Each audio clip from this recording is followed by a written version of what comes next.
we're less than 100 days to the Olympics. Are you starting to get a little butterflies yourself? And what's kind of your advice for all the other young Olympians that'll be competing in less than 100 days? You know, that's the one thing I don't miss about competing is the butterflies in the stomach. That was always the worst. It's the best and the worst feeling, because it's the best knowing that you're nervous enough to go up there and do what you have to do, but you're also so nervous you feel like you're going to pass out or get sick to your stomach. So, you know, I definitely don't miss that feeling. I can completely empathize with the kids that are training for the Olympics right now and getting those butterflies, because we're only a few months out. But you know, the advice I give them is just to enjoy the experience and have fun. I was 17 years old in my first Olympic Games, just finished my junior year in high school, and I couldn't really enjoy it because I was just this kid bouncing off the wall with too much energy and in awe of everyone else. So I tell them just to enjoy it. You know, you've done all the work up to this point, have fun.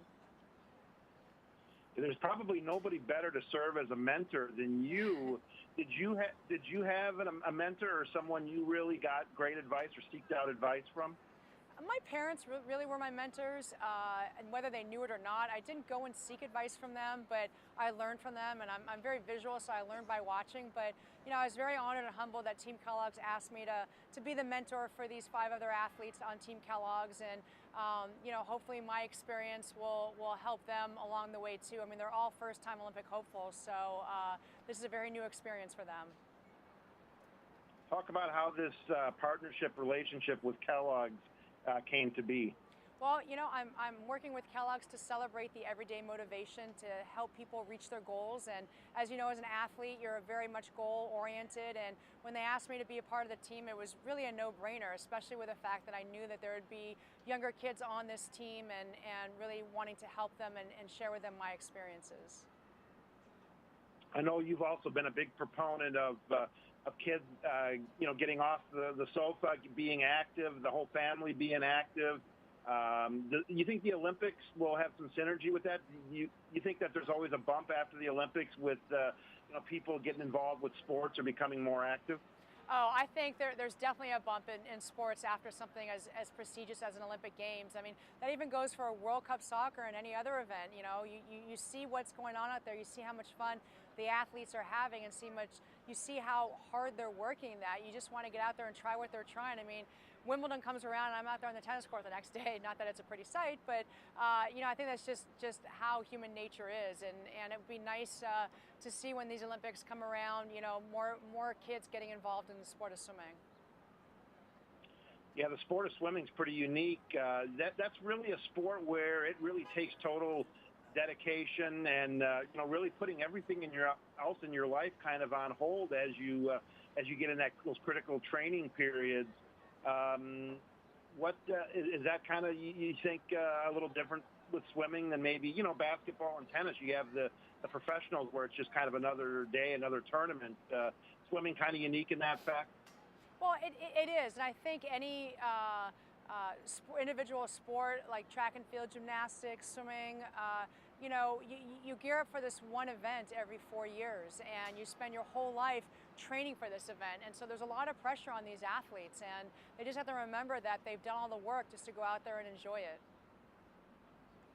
How has technology changed in swimming from when you were approaching your first Olympics to what we have now? I know nutrition's better, strength training's better, there's more maybe other training technology. Are you kind of amazed by it? And what's the one thing that really surprises you?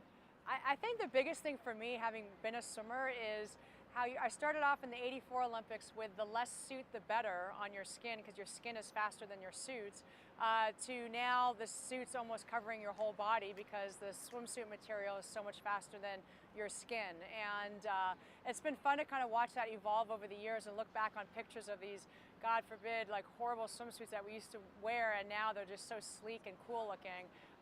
You know, obviously training has changed a lot. I think, at least in the sport of swimming, it used to be about pounding the yardage. Now it's more about, you know, technique and maybe not doing as much yardage, but working on efficiency in the pool. What sports occupy your time now, or what occupies your time? Are you still swimming? I know you mentioned tennis, and I saw maybe you you got behind the wheel of a race car recently. I did. I was in a pro celebrity race, which was a lot of fun. But, you know, I just try to mix up my workouts. I mean, I did that when I was training. We just don't focus on being in the pool. We did a lot of cross training. So I like to do boxing. I go to bar method. I still swim maybe once or twice a week. I try to mix it up a lot so I can just enjoy it and not get too burned out on doing just one thing. Yeah, I'm here in Atlanta, the one Olympics you missed. We're celebrating 20 years since the Atlanta Olympic Games this year. Even though you didn't swim in Atlanta, what's maybe your Atlanta Olympic memory? Well, I actually went as a spectator. That was my first time. I had swum in 84, 88, and 92. So in 96 was the first time I was a spectator, and I got to tell you, I didn't like it. You know, having that Olympic badge and being able to go wherever you want to go, and then being a spectator and having to deal with crowds, it just wasn't as fun. But Atlanta put on a wonderful Olympic Games, and I'm sure everyone remembers Muhammad Ali running out with the torch, and then Janet Evans too. And it was just, it was an amazing, amazing event. How close do you stay in contact with your former U.S. Olympic, or maybe from some of the other countries, the swimmers? Do you count them among your friends or acquaintances to this day? You know, I think when you're in a sport as long as you are, as I have been, and swimming still into my 40s, you make a lot of friends. And that's the fun thing about being in the Olympic Games, because you're in the Olympic Village, you're surrounded by all different athletes from all different countries and all different sports, and you meet these great people. And nowadays you have social media, it makes it a little easier to keep in touch with people. What do you think about Michael Phelps' chances for now 2016? All I have to say about Michael Phelps is if he didn't think he could do it, he wouldn't do it. So I would say watch out to everyone else, because I'm sure he will be on fire, and this will be his last hurrah, I'm pretty sure. And he has a baby on the way coming too, so he's going to have his hands full, but I'm sure he'll do extraordinary like he always does. Well, as we know with you, Dara, never say never. I know there's some other athletes that are partnering with Kellogg's as well. How can we follow along with you and with them and get ready for the Olympics? Well, Team Kellogg's has done a wonderful job of putting together videos of all these athletes and showing everyone how they get started, what they do for their training, what their everyday life is like. And so if they go to kelloggs.com/teamusa, you can check out the videos, and they're just amazing. I mean, they're very inspiring, and even a couple will bring tears to your eyes. Will you be covering the Olympics for a network in any way, Dara? I'm actually going over for radio, so I'm really excited. I only have to work at night. I don't have to wear any makeup, put a baseball cap on, and I'm ready to go.